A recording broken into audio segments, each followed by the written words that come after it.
آن سرب مذابی که در آن روز عزیز به خطا رفت و فقط دست تو برد، اگه آش قلب تو هوس میکرد و راهشو فقط کمی سمت هدف عوض میکرد، میدونی چه ها میشد؟ میدونی چه ها میشد؟ کمی بالا قدری پایین، کمی مایل به یمین یا وجبی سمت یسار، نمهی بالا از اون بر کمکی پایین از این بر شاید، وری که قلب تو در سینه پرش داشت میخورد. میدونی چه ها میشد؟ میدونی چه ها میشد؟ همین آلاب و همین دم بالای 500,000 قلب پر از عشق دیگه به جای قلب سیاه تو توی سینه تپش داشت. اگه بتونی تاب بیاری بیشتر میگم چه ها میشد.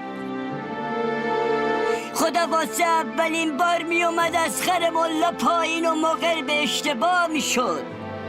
دویون بالای 40 سال خدا به بنده هاش ادا میشد. آدمی از بیم دوزخ خدا رها میشد. زندگی سپید و بی عزا میشد. رنگ عشق ما دیگه سیاه نبود، سنت رنگ سیاه فنا میشد. همه اینها خوبه، خوبتر اما اینه که خدا عاشقی میکرد با بنده هاش و ما با هم نینای نینای میکردیم و خوش به حال خدا میشد.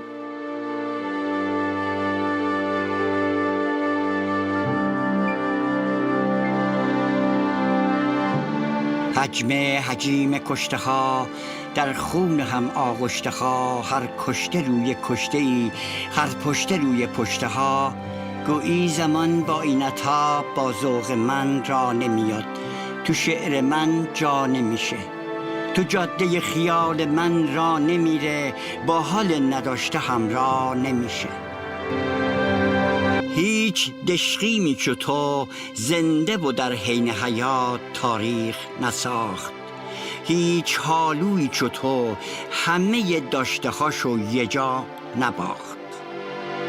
اما من یه آفرین دارم برات، اگه از حق نگذریم از 1000 سال گذشته تا به حال کسی جز تو نتونست بساط منحوس رافضی از ایران جمع کنه، شر ملای کثیف و از سر ما کم کنه.